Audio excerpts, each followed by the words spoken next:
Far here for Gamers Without Borders, and we have one more series remaining, and it's going to be Dumawa going up against the Finnish Phenom. But before we get to that, let's talk to our analysts here. Cats, via the medium of interpretive dance, please look. No, don't do that. We have got ourselves. We're going to take a look at the bracket actually here, and perfect. Little fish, big fish, car. Okay, so apparently Terran just doesn't lose unless they're going up against other Terrans here, Cats. Yeah, I mean, I guess. But that series was incredible by Special. And I mean, also Oliveira and Hero Marine, all well-deserved series, right? We really have had such an incredible day of StarCraft today. Yeah, we definitely have here. Really, really impressive by Special to take that. I mean, when you look at the track record of him going up against Reina, this is arguably one of the greatest victories he's been able to accomplish, to be perfectly honest. We'll take a look at the lower bracket as well here. Now we know that Lambo's going up against Spirit, and Reina is going to play either against ShoWTimE or Serral down in this lower bracket here, Loco. So some great names, unfortunately, going down to the lower bracket. Yeah, luckily for them, though, we are playing double elimination, so at the very least, they're not out of the tournament just yet. Coming up next, though, I believe we have Serral versus ShoWTimE, right? I mean, I know a lot of people are going to be very excited for that one. That should be a banger of a game. Yeah, absolutely. Let's talk about it, because, of course, it is Serral on one side. For a long, long time, he looks nigh on invincible in this matchup. But going up against ShoWTimE, he doesn't mind weathering the storm, Cats, and being able to push it on to the later stages of the game. So, Cats, what are your thoughts coming into this match? Yeah, absolutely. I think that you're spot on about ShoWTimE, especially in every other matchup that is PvC not against Serral, right? Because when it comes to Serral, ShoWTimE gets a little bit more adventurous in my experience. Like he tends to go for 3-4 base timings. He doesn't do like super cheesy stuff usually, but he knows he's the underdog come the late game, which is not something that ShoWTimE is particularly used to. But he has adapted his playstyle in a way where he can make Serral uncomfortable. So I am very much looking forward to that. And while Serral was invincible for a while, I completely agree. ShoWTimE has always been able to take maps off of him, right? So it should be a great match for sure. And anything is possible today, apparently, when it comes to the upsets in the Korean bracket, and now the upsets going on here in the world bracket. Here is Serral going up against ShoWTimE. Not the best of starts for Basilisk, but you know what, Loco? They've got good old Serral to try and bring them back today. Yeah, he's pretty good at the game, I believe, right? He's won a couple tournaments here and there over the last couple years. Yeah, historically, he's definitely had the upper end against ShoWTimE, winning about, I would say, 2 out of 3 games. It kind of depends on if you're talking about map score or matches overall, but yeah, there's definitely a significant advantage for Serral. But like Kat's already said, normally ShoWTimE is the kind of guy who will absorb every blow, who will defend against practically everything, and then eventually overwhelm you, right, with the big units. At least that's what he usually likes to do. But well, when you try and do that against Serral, you then have to play against Serral's late game, and it turns out that's also where he's really good. So he usually likes to play the matchup a little bit differently than he more often does. So yeah, this should be a really fun series. I'm excited for it. Yeah, and Serral oftentimes a big money player, Cats, and obviously this is a qualifier into Gamers 8 as well. So, and we know that there's big money on the line there for StarCraft 2. So I can only imagine Serral's coming in. And if I may add something, Calaris, to that, with the pressure of potentially facing Reynor, this is do or die for Serral, because Reynor is one of the very few players in the world that consistently can beat Serral. It's almost like a 50-50 match, it feels like, depending on who's on top at that point in time. So yeah, he's definitely going to want to bring his A game here. Oh, you make a very good point. Very good point. Loco, in your YouTubing history, how many arrows do you have pointing to maybe Serral's units or ShoWTimE's units? I mean, one today, to be precise. Wait, what? But historically, again, loads of them. One today? What's this about? Yeah, no, I posted a Serral video today. You haven't seen it yet, Calaris? Apparently not. I'm just guessing. But, you know, we do love arrows here when it comes to all of this. So I guess we take a look at the map vetoes as well. Any predictions from your side? I know that probably both of you sway towards the Serral camp, but Cats, I guess I'll start with you. No, yeah, for sure, especially with the pressure of potentially facing Reynor. And we've talked about how good Serral is at the late game, but also in the early and mid game, I feel like he is extremely dangerous and looking to punish any super greed. That is where ShoWTimE's kind of like wallness can shine through, and he can kind of stop Serral so that he can muster enough of a force to put him in an uncomfortable position before Serral can get to Hive, perhaps. That is what I'll be looking at, and if that happens, maybe ShoWTimE can upset, but I think the more likely scenario is for Serral to win. So I'll say 2-1 because I'm hoping for great StarCraft. We've had a lot of 2-1s today throughout these series as a whole, so that would make sense. Loco, any predictions as well as justifications from your camp? Yeah, we've had a lot of really good games already today. A lot of 2-1s, but also a couple of upsets. What I think we can probably consider at least upsets. Oh, yeah. I do lean towards Serral here. I think it's probably going to be either a 2-1 or a 2-0, just because in my mind, Serral doesn't really lose Zerg versus Protoss, right? Like Zerg versus Terran, Zerg versus Protoss, that's a matchup where he's got, well, basically every single win. And then Zerg versus Zerg is where things get a little bit more difficult, but I think Serral's going to take it. Yeah, you make such a good point, Katz, about the fact that the loser goes down to play against Reyna. That must be a bit terrifying. I think a lot of these players are probably glad that they have technically another bracket to potentially play if that becomes the possibility here for the next weekend. Well, thank you very much, gentlemen. It is time to head over to the casters for our final series of the day. Are we going to get another upset? Let's figure things out as we head over to the game. It's hard to be upset here, James, as we have a banger of a series coming on up. It is going to be ShoWTimE facing off versus Serral. And, I mean, Kev, this is the match that I was most excited about when I saw the bracket for today.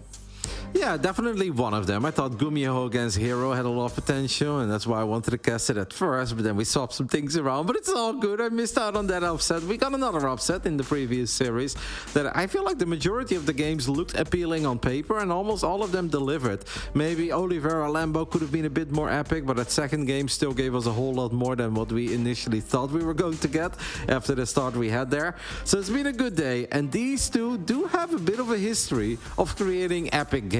We think back of Stargazers, TSL, right?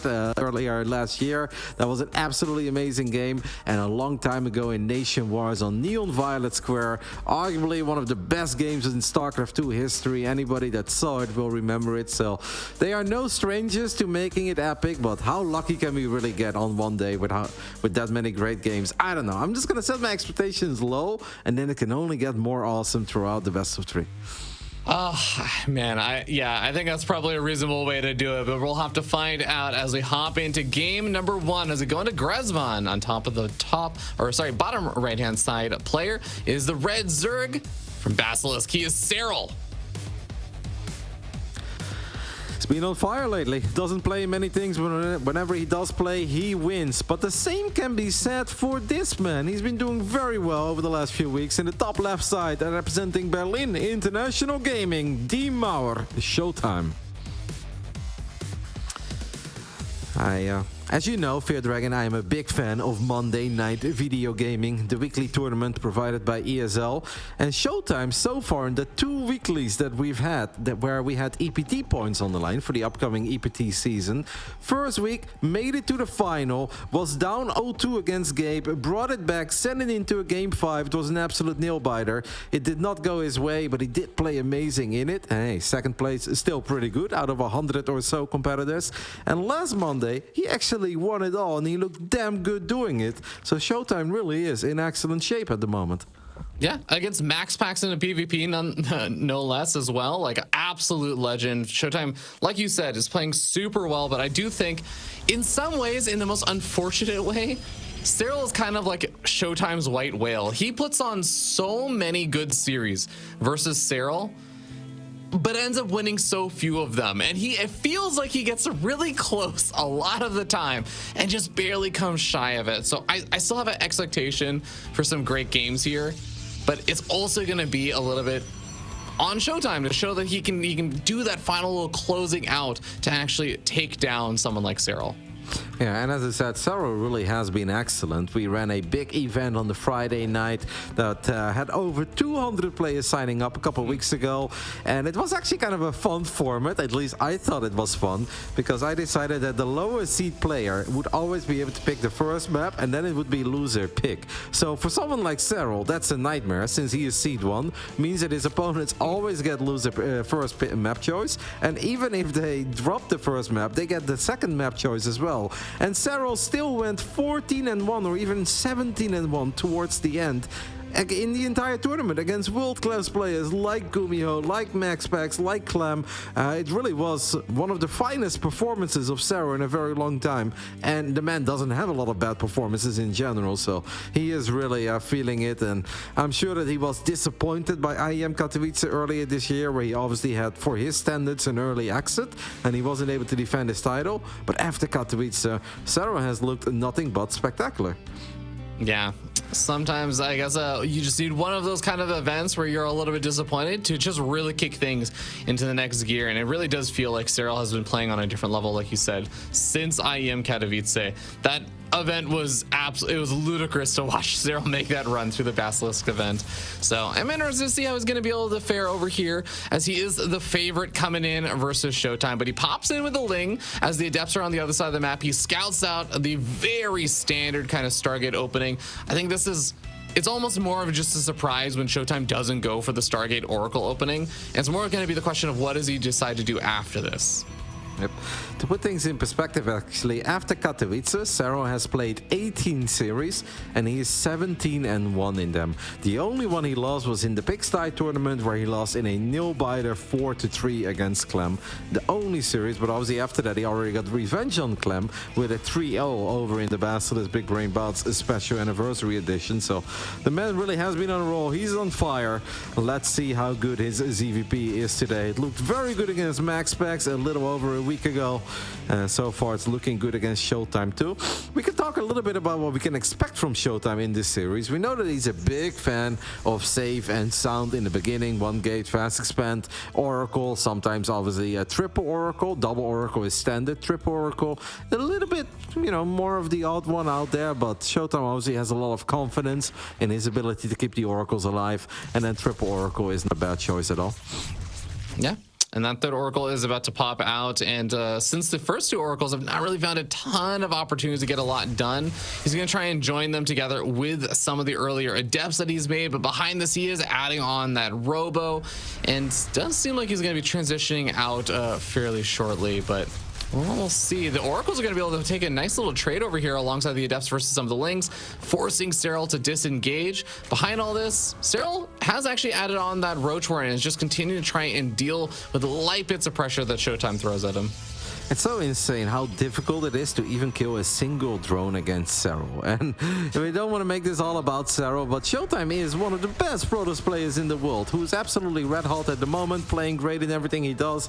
And so far, with all these Adepts and triple Oracle, he has not been able to find a single drone yet. And, you just follow the action and you're like, oh yeah, that makes sense. There wasn't really an opportunity. But we cannot emphasize enough on how difficult it is as a Zerg player not to give Protoss players like ShoWTimE an opportunity to go for your drones.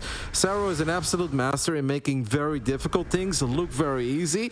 I'm sure that ShoWTimE is not happy about the fact that he got 0 drones so far. So we're gonna try again, this time around with even more Adepts without Glaive, but I wouldn't hate it if he splits these Adepts up. But Serral with the full wall of in the natural makes it impossible for these Adepts to even get in. Still 0 drones, Fear Dragon.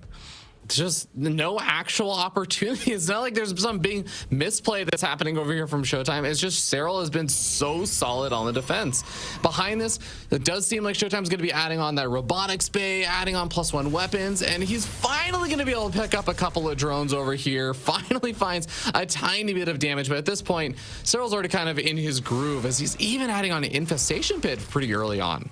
Yep, we're morphing an Overseer as well. It does seem that Serral wants to maybe be a little bit aggressive with a lot of roaches. One thing that is important to mention, and we didn't even get to talk about it yet, because we were talking about how awesome and handsome these nerds are, and that's totally fine, is that ShoWTimE's follow-up was a bit different than what I'm used to. Very quick Robo Bay, much later Twilight Council. So not one of these builds where he's rushing into the Blink Stalkers and he's going to have to defend against a gazillion roaches with a couple of Blinky boys. No, instead he's going to have very quick access to these big and powerful robo units, and after that, well, he can go for the Twilight upgrades, and he's not even going to go into Blink at all. It will be Charge as the first upgrade of choice out of that Twilight. Interesting build here by ShoWTimE. I would say not totally standard, not something that we see every single PvZ. Yeah, especially interesting. He's going to be going and adding on that Dark Shrine a lot later on than you oftentimes see those things get added on. Still going to be very useful for even just combining with the charge loss to morph in a couple of those Archons. But before all of that actually hits, or at least I should say before the Dark Shrine really hits, War Prism is going to be popping on out, and he should be able to hit a pretty interesting little timing here with a very strange composition of units as well. Yeah, what is his army? It's like a couple of disruptors, okay, but then we have a whole bunch of adepts that do not have resonating glaives. We have a couple of sentries and even slow zealots in the mix. But ShoWTimE clearly just hoping A, to push back the creep a little bit, and B, maybe he can land one of these magnificent purification novas. We can't ignore the oracles, by the way. The oracles are still a unit with a lot of potential, especially off creep, out of range of the queens. They have plenty of energy and they can really make the difference in a battle. ShoWTimE does not want to lose these units randomly, as Serral fires up the Great Aspire the moment the Spire is done. That is a very interesting move there from Serral. Now, I have to wonder if this is going to pay off, because ShoWTimE is about to hit his full groove here. Dark Shrine finished up. He's morphed in a couple of those Archons, morphing in a couple more DTs just for another Archon, it looks like. But this is the big attack timing for ShoWTimE. Greater Spire and Broodlords are still going to be at least another minute and a half to 2 minutes away. Surely ShoWTimE's going to hit before that. Yep, and if we get a Warp Prism on the edge of creep, we push creep back a bit further, we make sure we don't bleed out any of these Disruptors or Immortals or Archons early on. There really is some serious potential here. I absolutely love the way that ShoWTimE has played this game, but with the army that he's currently working with, it's safe to say that he is on the clock, Fear Dragon, because you're spot on. Broodlords are going to wipe the floor with this army. Even 3 or 4 Broodlords would be a big problem, because the Stalkers that he could potentially warp in, they don't even have Blink. So it kind of is now or never for this army, but obviously we know that, and I don't think ShoWTimE has seen that Great Aspire at all, so I don't think he knows how badly that clock is ticking at the moment. Yeah, Adepts are going to be shading around looking for little bits and pieces of damage, but it's not little bits and pieces of damage that ShoWTimE needs. He needs big damage. He's setting up stasis traps, which, I mean, again, I love all the little things that ShoWTimE is doing. Until the Immortals, he doesn't see the Broodlords. It's so close. Yeah, but even if he sees them now, I'm afraid that it's already too late, man. Archons just cannot get in range against Broodlords, and it may only be 3 Broodlords, but there's obviously a ground army of the Zerg to worry about too. I have the feeling that ShoWTimE is now going to be forced to either retreat or just do a great job in buying a whole lot of time for himself, but he's not going to be happy to see Broodlings being fired at his army, because he's like, well, this is right now not a phenomenal army to fight Broodlords. We have a couple of Banelings morphing on the other side of the map. I love the Spine Crawlers, by the way, behind the mineral line. Let's see what these Banes can get done. They do not have +2 melee yet, but this many Banelings still pretty good in getting a couple of probes. Yeah. Also, just take down some of those defenses and make it easier for those run-bys to happen later. Ling's also finding a potential cancel over here on the Nexus, and that is going to be very annoying, because ShoWTimE is really desperately going to be trying to rush up to the Stargates, to the Fleet Beacon, to try and get up the transition and deal with those Broodlords. And he basically just has to buy time during all this, but that's also an expensive transition to try and do. He knows he's going to be losing some of his army in the process as well. Yep. I mean, we have the extra Stargates finishing up. I think the Fleet Beacon is already done. I did like how quickly he went into +1, but I'd be very surprised if Serral does not have the confidence to now march forward through the center of the map.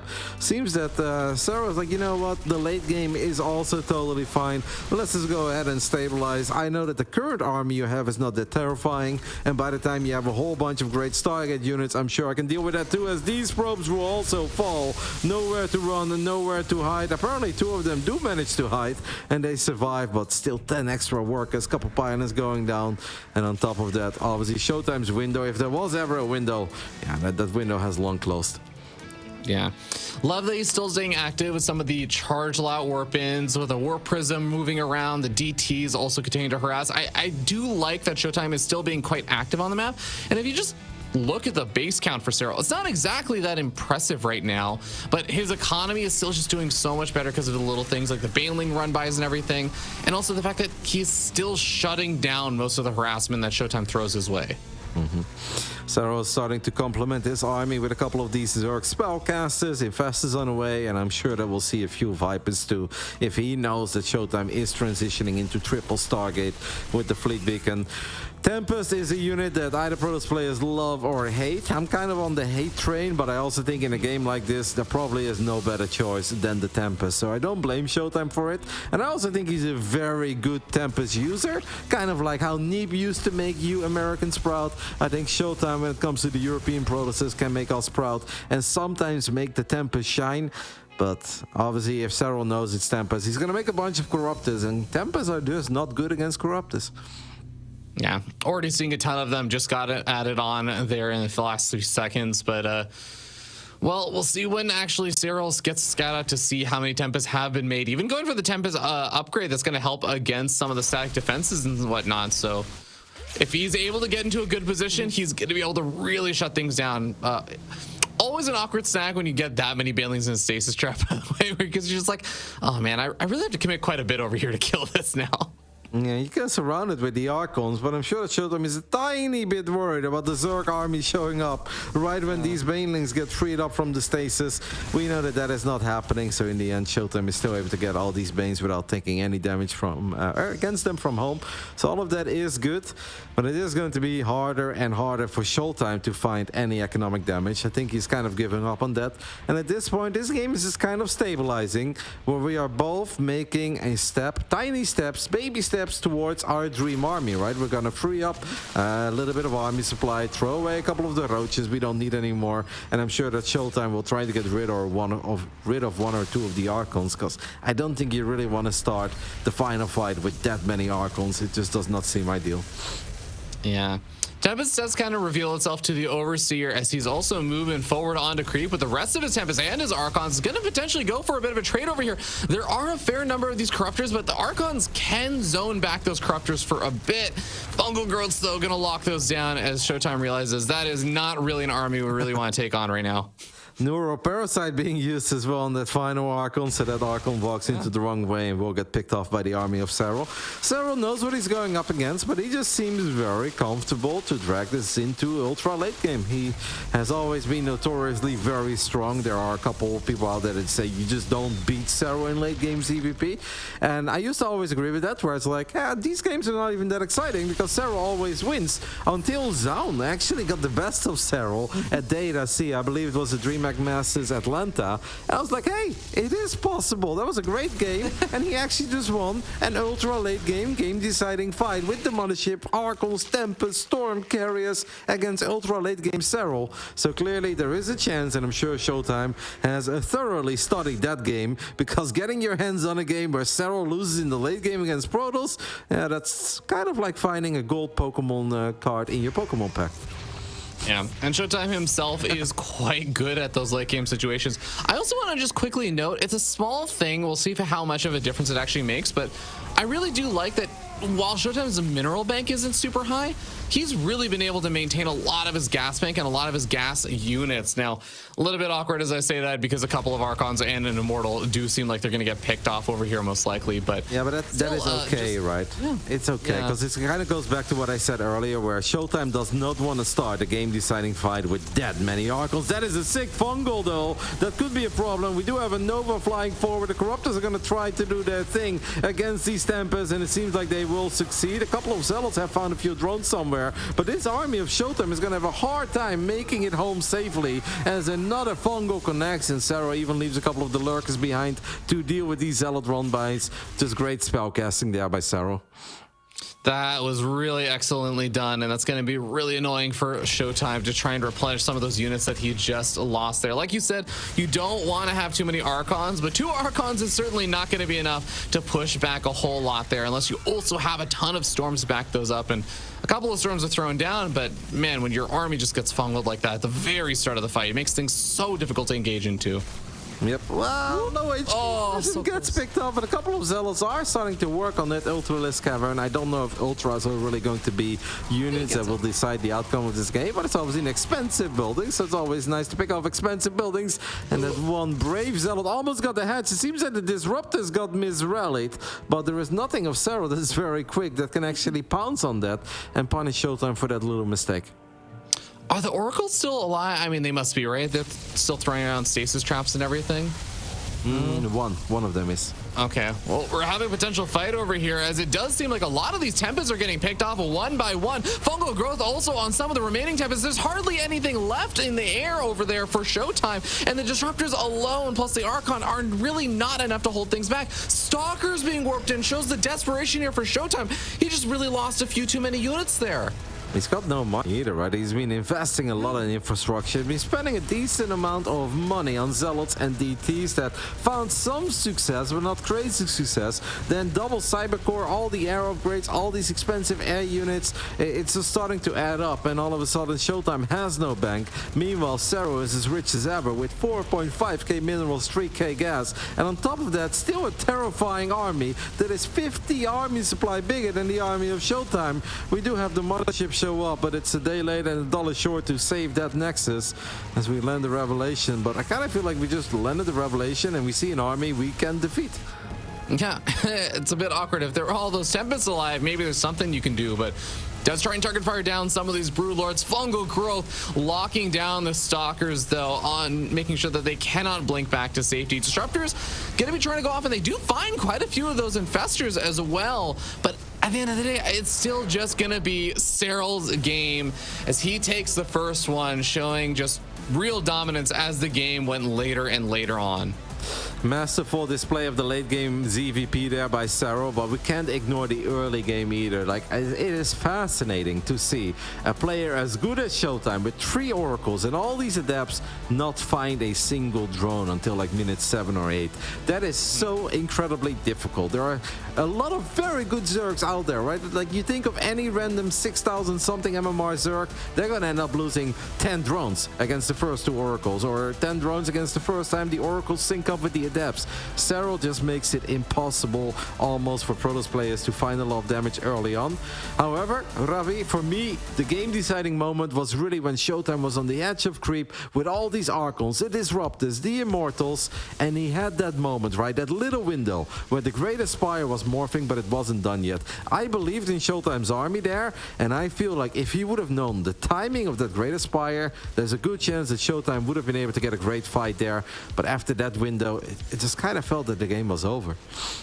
Yeah, it's so unfortunate when you're in a situation where you have a pretty solid army and there's a potential timing to hit, but you're not 100% sure how deep and how much you should just be trying to force a fight, because that really does make things a lot more difficult for you to decide, all right, well, I will potentially just straight up lose the game to this tech transition my opponent's about to come out with if I don't go right now. But if I go and they just have been flooding out units, then I could also just get crushed and lose the game that way. So it's tough, and it really, like you said, comes down to a bit of the missing information there for ShoWTimE. It really is tough, because if you do get surrounded and you suddenly see roaches, ravages, and banelings crashing in from every angle, you're like, oh my goodness, like, why am I so impatient? This game was going totally fine. I'm on 4 bases. I've got a nice army. So at that point, as a pro, if that scenario unfolds, yeah, you're kicking yourself for not taking your time. But I also think it's important to keep in mind who you're playing, right? And ShoWTimE is great, but there are very few players better than the great Iona Satala to have ever played this game. So sometimes I feel like it's okay to roll the dice, right? Go for it, push your luck, and see if this was the right attack to make or not, because the longer it goes, the harder it gets. And I think that is something this man absolutely displayed with his ultra fine control of the late game Zerg army. Top left side, representing Basilisk, this is Serral. And down here in the bottom right-hand side of the map, representing Berlin International Gaming, the blue Protoss player, ShoWTimE. It does often feel that whenever Serral has like a disappointing tournament, and you know, once more, I don't want to make it sound like Katowice was the worst tournament ever for Serral, but obviously the group stage was already a bit of a bumpy ride, and then that quarterfinal exit, for his own standards, it was disappointing. It does always feel that it lights that fire under his butt, and he just comes back swinging, and he'll go absolute god mode, and that is kind of what has been happening. Now, I know he doesn't play in crazy amount of events, and it's not like he's been playing Hero and Maru non-stop, but whenever we do get to see Serral, he looks really damn good at the moment. Yeah, I mean, I don't think it's an uncommon thing to talk about angry Serral, and it really does feel like it's a thing where sometimes Serral just seems to play angry, and he seems to play really well when you make him angry. So I don't doubt it at all. Whether he even acknowledges it or not, I think that it is very much something to be wary of after he has a not perfect tournament performance, I should say. But I mean, one of my favorite little Serral side history moment, story, whatever, is the very first time we had the online DreamHack Masters Europe Regionals, which is just Clem's tournament at this point, because Clem has won, I think, 6 out of 8 editions, which is absolutely insane. But the very first time we had it, and Clem defeated Serral, that was the first time after like 60 weeks of running the weekly that Serral suddenly signed up for the Monday Night Weekly. And obviously he showed up in a big way. He won the entire tournament, which to me really felt like he was making a statement. You know, he never plays on Monday night. He lost in the DreamHack Masters Euro Regionals. Suddenly he plays the next day. I don't think he dropped a single map, winning the tournament. And yeah, and then he just went back into not ever playing it. And when you ask him about it, he's like, I just felt like playing. I was like, oh no, come on. You wanted to make a statement and you were angry about the result and you wanted to set the record straight, and that's okay. And that's what we love about Yona. Yeah, I do love when we get that slight little tinge of vindictiveness from him. But all things put aside, though, I really do love that Serral is playing so immaculately, especially in that early game. I think it's, especially for Zerg players, a lot of fun to see. It's a little painful for as a Protoss player, but hey, is ShoWTimE going to be able to turn things around? Oh, beautiful micro there with the Adept to snipe off one of the drones and gets out of there alive with the Adept. Actually really, really well done there by ShoWTimE. Yep, one of the cool moves there for ShoWTimE was that he didn't just fire at a drone, he fired, but he kept on walking towards the drone. So while Serral tried to save it by morphing it into a spore crawler, ShoWTimE made that impossible because he blocked the spore crawler from going down with the Adept, and that's what allowed ShoWTimE to get another shot off there. Like, it's a whole lot of effort for a single drone, but hey, one drone is already one more than we got in the previous game up to minute 7 or so. Yeah, sometimes it's just the moral victories that really do push you forward and make you feel a little bit better moving to the next stage of the game. Now, his Ling is being quite annoying over here in the main base, but it does seem like ShoWTimE will eventually get the cleanup on that before he really starts getting to the point where Protoss players are going to start throwing down their additional tech and stuff like that, and that's going to be coming in another minute or two before really we'll get to see what ShoWTimE has in store for us after the Stargate opening, because I feel like if you're betting against ShoWTimE doing a Stargate opening, like, you're going to lose the bet most of the time. Yeah, maybe if there was ever a moment for him to go Twilight, then this would have been the map, because it's obviously a shorter map, and I think there are some cool ways that your Adept can maneuver to the other side of the map. But ShoWTimE is just going for the Stargate once more. That Oracle did reveal itself in the main base. Serral had 2 queens in position, but ShoWTimE still found 2 drones, right? And it may not seem like the jackpot, but it really does feel excellent as a Protoss if you're able to get a couple of drones and you keep your units alive. That's why keeping that Adept alive was important, and now making sure that the Oracles stay alive is obviously even more important. And I wouldn't hate it if ShoWTimE gets a little more crazy this time around, right? Shade those Adepts into a natural that's defended. Who cares? Then maybe the Oracles can find damage, and it does feel that these Adepts are going to shade up indeed. They find another drone. Now the drones are being bounced in between the bases. Can the Oracle show up, activate Pulsar Beam, and get a few more workers? What a start here for D-Mauer, as long as he saves the Oracles, and so far he is doing that, Fear Dragon. Oh, he's doing a great job of it. Splits out a lot of the damage between the Oracles, but every single one of them survives. The Adepts eventually go down, but it's not just the 6 Lings that, or 6 drones that die. It's also a lot of the Lings that end up dying. It's a lot of the transferring time between the bases and everything. ShoWTimE has got to be thrilled with how all of that went. Yeah, mate, that was so beautiful the way you kept every single Oracle alive. I'm smiling because we all know as Protoss players that it can be very difficult to keep these Oracles alive. Sometimes they act a bit weird. They don't respond like a Phoenix or a Mutalisk would respond. They kind of glide all over the place, and some people have mastered it, and ShoWTimE showing us that he's got great Oracle control if it's necessary. Now, needs to be careful because you have to know that they are low on HP. Serral will always go for the low HP Oracle, but he keeps them alive again, gets 2 additional workers. It's a whole lot of effort for not necessarily a game-deciding lead, but so far a beautiful game by ShoWTimE. Yeah, man. Kev, I'm in love. This is a beautiful Protoss play, I have to say. After a rough game number 1, where it really did feel like Serral was in full control, full dominance. Again, there's that momentum aspect that definitely plays a part. in these kind of games of StarCraft. And like you said, it's not for massive meters or feats or whatever you want to say, like that he's making progress with. It's inches. He's getting inches with each one of these little victories, but they really do make a bit of a difference there. You feel the difference between a game that starts relatively well versus a game that doesn't start great. I also like that ShoWTimE now has the confidence to already make his way to the other side of the map way before a blink is done. He knows that Serral is not the kind of Zerg to randomly make 48 Zerglings and then this army is going to get surrounded and be in trouble. No, it's okay to move out even before a blink is done and push back the creep a little bit, because that will allow you to be right where you want to be the moment blink and +1 are done.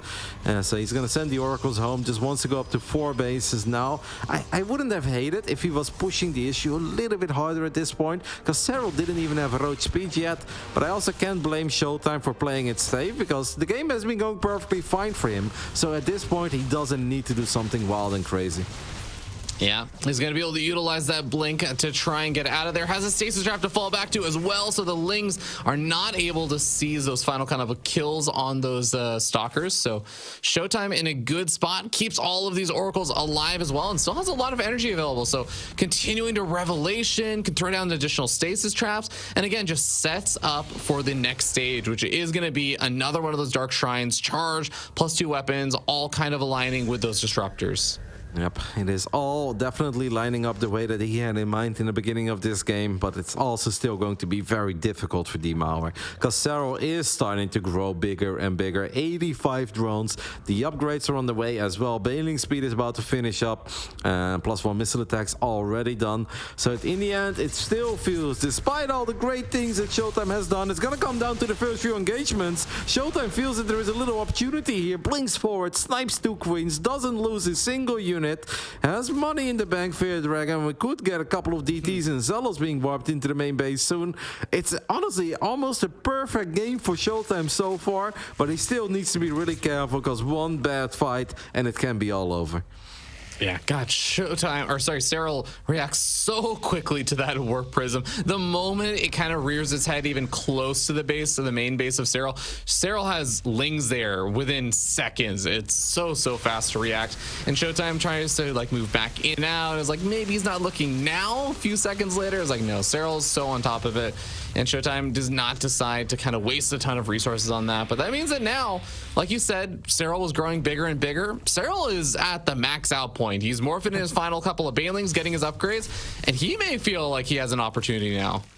Yep, fires up the hive as well. That's the stasis trap that could have big implications on how this fight plays out. The fact that these Oracles are alive is still so nice. Nova flies forward, the first Nova whiffs, but this honestly seems like a fortified location. I don't know if Serral can attack into it. He's gonna have to do a tremendous job in avoiding these Novas over and over again. So far he is doing that, but still stasis trap for days, batteries and cannons for days as well. And look at the amount of Archons. And last game against the Broodlords, they may have been useless. They are not useless against this army that Serral's working with. And this isn't just a hold for ShoWTimE, this is a big dub for ShoWTimE.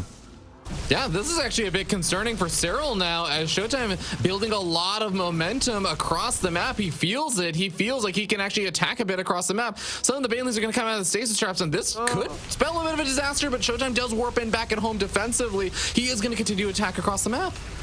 Yep, obviously big moment here as a couple of corrosive balls go down. Do find some connections, but Serral does not feel that he has the right amount of Zerg units to battle this army. He's got a bunch of roaches in production. He's going to go for it right now. War Prism is going to show up. Can pick up a couple of these key units. Unfortunately, the Disruptors were a little bit misrallied, so a tiny miscontrol there, as there is one Brave Immortal soaking up a bunch of Banelings on the other side of the map. The Zealot reinforcements are here, though, straight out of the Legacy of the Void cinematic. And is this good enough for ShoWTimE? You kind of feel one Nova is all it takes, but beautiful split there by Serral. Yeah, I mean, even with the one disruptor that it cannot really fire for very long, it feels like just the raw number of stalkers, the single immortal, are just going to be enough to start carrying on through. Even the charge lots absorbing some of the damage, not so much from the corrosive biles, but just from the regular attacks there, are doing mountains of work here for ShoWTimE. He is up in supply versus a player making roaches. That is always a good sign for a Protoss. Yeah, big warping in the main base as well. These Zealots can have a field day against the drones as the Stalkers, Archons, and Immortals are not letting go. They want more. A couple of corrosive balls will miss. Yeah, it does really feel that this game is seconds away from ending. GG gets called, and apparently that's what it takes to make a Serral bleed in this matchup. Magnificent game by ShoWTimE. Honestly, almost from start to finish. Like, if we want to be really mean, Fear Dragon, and we want to find one thing that ShoWTimE didn't do perfectly, what was it? Because I'm drawing a blank. I don't know. I'm with you on that. I really don't have a whole lot of things that I can say like, I wish ShoWTimE had done A, B, C, X, Y, Z. I will say the attack from Serral, I'm in agreement with what you said at the time, which is it felt like something I didn't think Serral was going to be able to make work. And I do wonder, while it's not ideal to just kind of sit back after you've maxed out your army and everything and not really do anything with it, I do wonder if Serral had just sat back, like, was it really that bad of a position for him? No, it wasn't, but obviously ShoWTimE was getting closer and closer to maxing out as well. And if those two armies clash, like Roach, Ling, Ravager, Bane against maxed out Immortal, Disruptor, Archon, Blink, Stalker, that favors the Protoss. That's what Serral knows as well. And because Serral took a decent amount of damage from the Oracles, from the Adepts, he was slowed down. And he couldn't just sit back and let me get Vipers out, because I think Yona would know that most likely ShoWTimE would attack him right before Vipers are out. And then you're even more trouble. What I think maybe Serral could have done different is, instead of going as quickly as possible when he maxed out and he fired up the hive, is build up a tiny bit of a bank. So then you know that even if your attack doesn't go that well, you've got money for days and you can immediately remax and can do it all over again. Maybe Serral, if he would have waited 20-30 seconds, it would have been slightly better.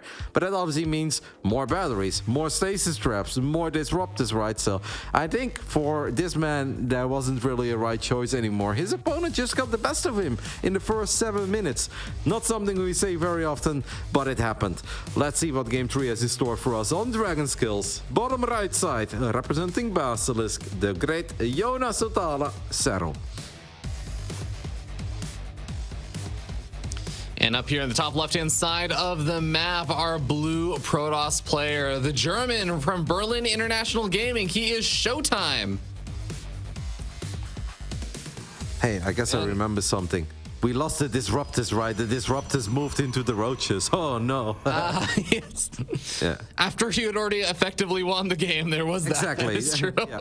Yeah. I think the first mistake was indeed made by the time that it was pretty much GG. Now, I mean, I don't throw the term perfect game around very quickly, and I'm sure it wasn't. I'm sure there were like tiny supply blocks here and there, but that felt pretty close to perfection out of ShoWTimE's side. Like, hard not to fanboy. Whether you're a Terran, Zerg, or a Protoss, you had to admire that play because that was ultra clean.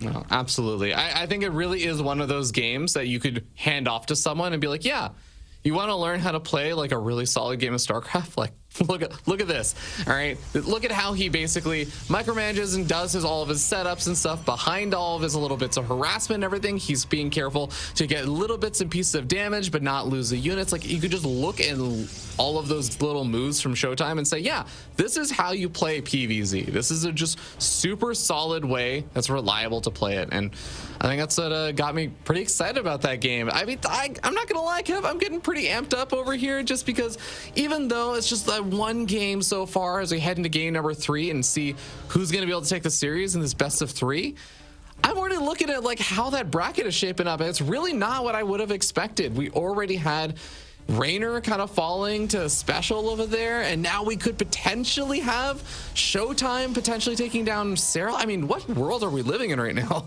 Yeah, now I was about to look something up, because obviously if ShoWTimE would get the best of Serral here, then we would have a Serral versus Raynor in the lower bracket, or technically lower bracket round 1. And that's just something that doesn't even roll off the tongue nicely, because we never say that, right? But then I was thinking, there was a tournament a while ago, and I thought it was King of Battles, but maybe it had a different name, where we had Serral, Raynor, MaxPax, and Hero in one group, and the 2 Protoss players actually advanced over Serral and Raynor. But that's like the only scenario that I can think of in the last 6 years where we even found ourselves in a position where Serral and Raynor were in the same group and were in the bottom of the group, or played each other in lower bracket round 1. Like, things don't happen like that. Absolutely wild. God, I mean, if ShoWTimE wins this, I'm really looking forward to the Reddit thread. Can Zerg win a single series in the European region? Absolutely wild. But no, we've seen some great games today, I have to say, for sure. And, well, I'm looking forward to seeing how ShoWTimE's going to be able to perform in this one as Adepts find one drone, they find a second drone, they might be able to find a third or even a fourth. No, not a fourth. I mean, that's still obviously a lot of damage. I think that's something that ShoWTimE is more than happy with, because it's not just the 3 drones you got. You also got the Zerg to make a couple of Zerglings. And obviously these Lings right now, they're not going to be able to really accomplish a whole lot other than run around a little bit and keep an eye on whether or not everything is standard or not. But yeah, pretty awesome start for ShoWTimE. Maybe not as clean as the previous game, but still pretty good. Yeah, I think it's something you can probably feel happy about it. I think even just, again, it's like a little bit of that momentum thing, saying like, yeah, it's not like the first game. This guy has definitely bled. I most certainly made him bleed in that last game. We can do it again. And we'll see where he's going to be going from here as that first Oracle pops on out. And it's going to be really, again, about the next minute or two when ShoWTimE's going to start making some of those other decisions, as we have 2 queens who are fighting over the love of a drone, it seems like. It was the Africa Cup of Champions, by the way, where Serral and Reina were in the same group and both finished in the bottom side of the group. But they didn't actually play against each other. They just lost against the Protosses. MaxPax and Hero were amazing that day, and they got the best of him. I was like, I knew it happened sometime in the ESL Pro Tour last year. So it's not like we've never seen it before, but it'd obviously be very surprising. But we're not there yet. ShoWTimE is still going to have to play a very clean game here, just like he did in the previous game, to even start dreaming about that victory here over Serral. Yeah, long ways to go. We do have a nice early Roach Horn coming on out here for Serral, but he's going to be bleeding off a few more drones. Just, it's again these little pickoffs here, and ShoWTimE is getting done as he very reliably just doesn't take too much damage on those Oracles, keeps them alive for later, and is getting ready to pair them up with even more Adepts as he continues to churn even more out. Yep, obviously Serral's not going to be happy to once more be bleeding out a couple drones when his defense was so stunning in that first game and the unit positioning was just as perfect as it could be. He's clearly been struggling a little bit more, repeating that performance as we now activate Pulsar Beam and we're going to try to get a cancel on the hatch. ShoWTimE gets an easy cancel and gets the kill on the drone as well. I mean, Ravi, it could very well happen. I'm starting to become a bit of a believer here for ShoWTimE. Yeah, I mean, we got 4 Oracles now alongside all of the Adepts that are still really just undamaged right now. Another cancel on this hatchery. This is going to be so annoying for Serral. Yep. And I mean, this has got to be a point where, like, now you have to start thinking about the Adepts moving forward. As he sees them, he has to start making some additional units, but he hasn't even gotten down his 4th base. And once more, I kind of like that quick robo, man. I think I'm a fan of the robo before the Twilight, because we've seen too many games where a lot of things go well, but we can talk more about that later. As I actually think that you could have let the Shade finish up, activate Pulsar Beam, and then you could easily gun down that Evo Chamber, right? With 4 Oracles and this many Adepts, one Evo Chamber is not necessarily going to keep the Zerg safe.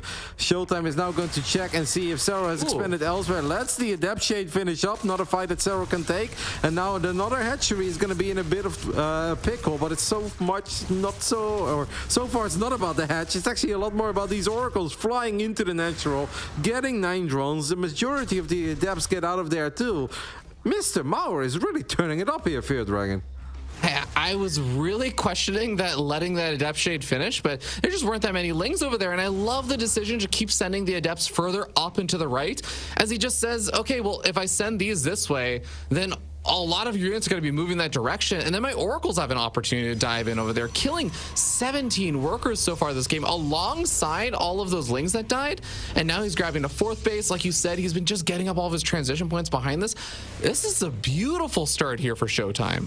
Yep. And keeping the majority of the key units alive once more. Yeah. And what I want to say before we had that crazy attack of the Oracles in the Natural and the Adept Shade finishing up is that what I like about the quicker Robo and later Twilight is that suddenly now the big Roach Ravager attack or even Roach Ravager Queen, it doesn't seem that terrifying because we have much quicker access to Immortals and in this case even to Disruptors as well, and obviously that's going to always keep you safe as a Protoss against pure Roaches. So I really like it as ShoWTimE does lose one more Oracle. That's a little bit unfortunate, but I think 8 minutes in, if you would present this scenario to ShoWTimE with the numbers that we see, would you take this? I think he would absolutely say yes in a heartbeat. I think there's not many Protoss players that wouldn't take this situation, as it really has been a pretty damn solid start. 81 workers as well. ShoWTimE is fully gotten into his groove, and he's getting ready and situated to get into that same kind of composition we've been seeing from him, or a very similar one as a lot of those other games, with Charge, +2 weapons, and the Dark Shrine all on the way to complement those disruptors. It's in a way, it's somewhat similar to Game 1, right? Except for the fact that we have done a whole lot more economic damage than we did in Game 1, and we were able to slow down the Zerg economy a lot more.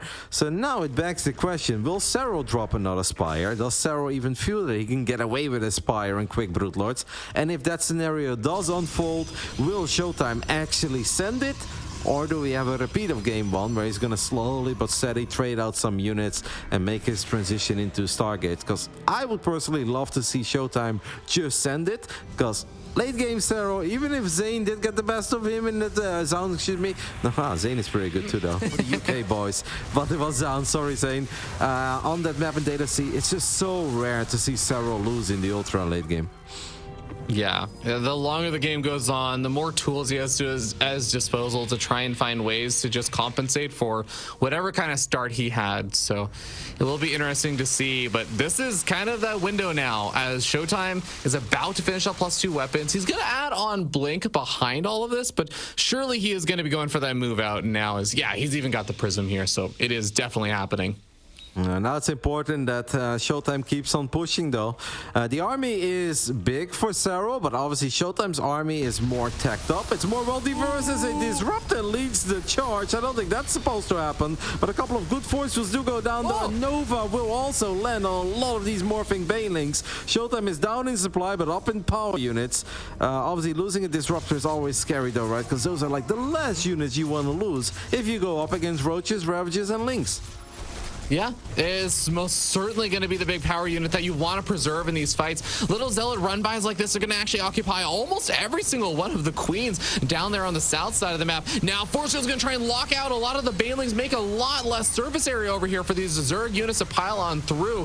The Vipers are here, but they're not really adding a whole lot of value to the army, and the Warp Prism continuing to micro back the weakened Archons, but eventually they start to run out of energy, and they are going to start to dissipate.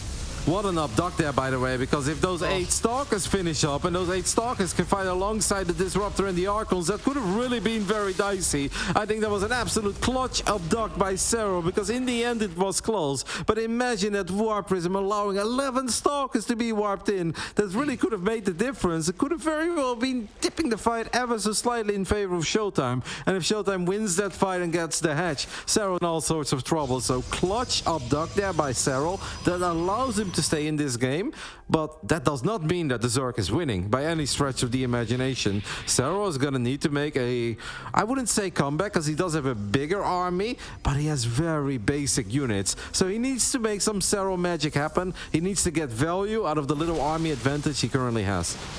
Yeah, and I think the important thing here is that a lot of ShoWTimE's key power units also got reset, so he doesn't have to worry about a ton of disruptors out of the map. Even the Archon count being reset makes things a lot more difficult here for ShoWTimE, so shutting down that base is going to be a nice little W there for Serral, and I like that he is also just taking the opportunity to find time to expand during all of this, as he's also continuing to get up a couple of those extra tech structures. But Zealot run-by, as we see in that picture-in-picture, is he going to be able to snipe the hatch? It does look like it.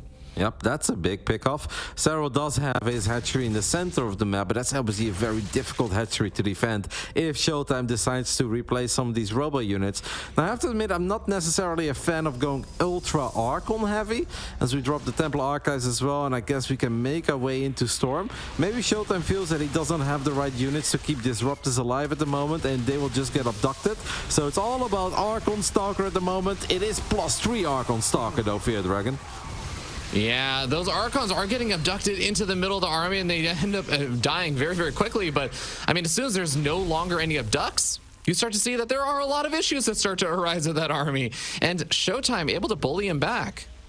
Honestly, still a very close and competitive game. Serral may have the army supply advantage, but once more, does not mean that much. His army does not trade incredibly well, especially not off-creep against Archons, and not to even mention potentially cannons and batteries participating in the fight. So Serral needs to just make sure that, I guess, he gets extra bases up and running, and he keeps ShoWTimE at these 4 bases. But I'd be very surprised if ShoWTimE doesn't want to go back into disruptive production, because it feels that disruptors are dream units here. Yeah, I feel like he's had a lot of opportunities. Maybe he's concerned about the Vipers, but Viper's still going to just be going for the Abducts on those Archons for now.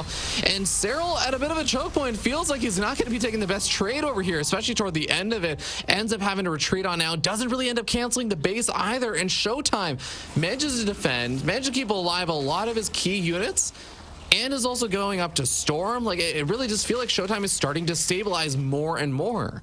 It was a strange moment for Serral to take such a committed fight, as he sent like 12 or so roaches towards the bottom left side, looking for a cancel on maybe that base that didn't exist. So that's like 24 army supply that he was missing, and it was also seconds before +3 missile attacks finishing up. And since he had that many roaches and ravages, you would wonder if that was a perfect moment to fight or not. But it seems that Serral just has one mission, and that says, ShoWTimE, you can have the 4 bases you currently have, but I'm not allowing you to get a 5th. And so far, Serral quite successful in that mission. Is he going to be committing even further in over here, though? We do see Zell is going for a run by in the picture-in-picture, but Bailing's all committing in on the Stalkers, and you can see that Serral is not going to win that fight. He also ends up losing some of these Vipers. I do wonder if he need to commit in over there. I do like that he's able to at least snag more of those Archons on the retreat, though. That's one of the observers there with the Hail Mary corrosive ball. Has creep on the top right side of the map from these overlords. So that's obviously nice. He knows that ShoWTimE is not getting his hands on that base. And maybe at this point he's just planning on ShoWTimE running out of money. Because once more, 15 minutes, Legacy of the Void, main base completely dried up, natural, very little money left. So ShoWTimE is just a 2-base Protoss, and Stalkers are pretty expensive units of 2 bases. And ShoWTimE cannot get a big army out, cannot get that 5th base up and running. In the end, it is Serral who gets the dub 2-1, but it's safe to say that he had to work very hard for it, and I honestly thought it was an awesome performance by both Serral and ShoWTimE. Yeah, I really do feel like, even though we still have history kind of repeating itself here of Serral defeating ShoWTimE yet again, it really is a series that continues to live up to at least my expectations of it, where Serral may win more often than not. But damn, ShoWTimE always puts up a really, really solid fight. And it's always such a pleasure to actually see, for sure. Yeah, that final game, I think, was very close and competitive. The second game was just a work of art by ShoWTimE. And that first game, maybe there was a little opportunity there as well with all those Archons. At least that was it for us, Ravi. We're going to have to throw it over to the boys. Kalaris, what did you think about that lovely little PvZ to wrap it all up? Great, wasn't it? Thank you very much, Roddy. Yes, every combatant come here to really play fiercely for this one. But it is Serral taking the victory in the end. I've got Cats as well as Loco here to go. Cats, I'm going to test you first to see if everything's working. Test. Oh, wow. Works? It's going good. It's going good. Oh, baby. We're in the Kalaris Dome. That's right, in the Kalaris Dome. Let's take a look at the highlights brought to you by Aramco. Cats, this was a really hard-fought series by ShoWTimE, but just pipped at the post.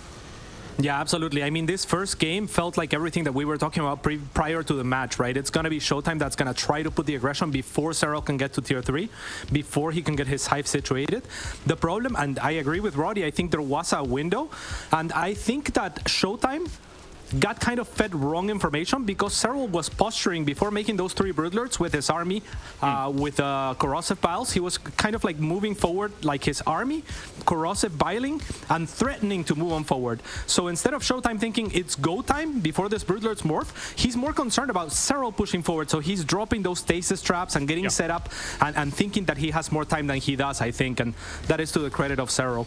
But yeah, that was game number 1. And game number 2, oh my god, like, yeah, ShoWTimE just really near perfect. Like Roddy said, that Oracle control was absurd with 2 Adepts shading onto the natural.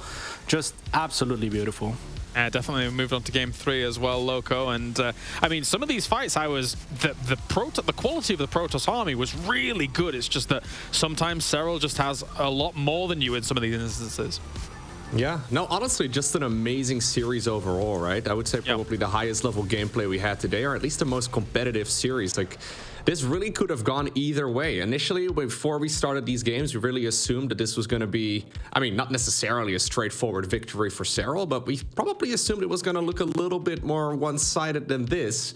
And I don't think anybody really would have been surprised if game number 3 there went in favor of ShoWTimE. That was really well played by him as well. Yeah, I mean, coming in, I probably would have gone with a 2-0. I know that you guys were kind of jostling around the idea of a 2-1. Indeed, we did end with that, but a 2-0 is not out of the realms of possibility when it comes to Serral in this matchup. I think we can probably take a look at the bracket and see how everything is working out here for the EPT upper bracket, as we have up to the top Oliveira, Hero Marine, Special, and Serral getting themselves into those qualification matches to move on to Gamers 8 here, Cats, and I think the biggest surprise, obviously, Reina not making it through against Special. What a win for Special. Absolutely gigantic, but he has another Titan to face. I mean, I can't imagine his record or his chances are much worse against Serral than they were against Raynor, breaking a 10-game losing streak today, or and a 6-series losing streak, and that is being generous because he lost the series before that 1-3. So, you know, he has just been losing and losing against Raynor, but what a performance from Special today to close it out. Lambo versus Spirit, Reina versus ShoWTimE down at the bottom. And, you know, as Katz pointed out, Loco, ShoWTimE probably wasn't expecting to have to go up against Reina in the bottom of this bracket, but there we are. Yeah, no, that's a tricky one. It wasn't even that far off. We could have had a Raynor versus Serral in the lower bracket, right? True. Of round 1. I mean, I know that Roddy talked about that a little bit as well during the cast, but that is just something that I don't think anybody really would have anticipated. Now it's Raynor versus ShoWTimE in the lower bracket too. Like, that's another banger of a game. Yeah, definitely so, definitely. Well, gentlemen, thank you very much for joining me here today. Thank you for everybody else tuning in around the world. Tomorrow we're back, same time, same place, to get even more going. We've got best of 5s as well as best of 3s tomorrow to wrap up some of the little bits of the bracket. And then we've got a little bit more to go on Sunday as well. So that's done it for Gamers Without Borders for today. Let's take a look back at our recap, and we'll see you tomorrow.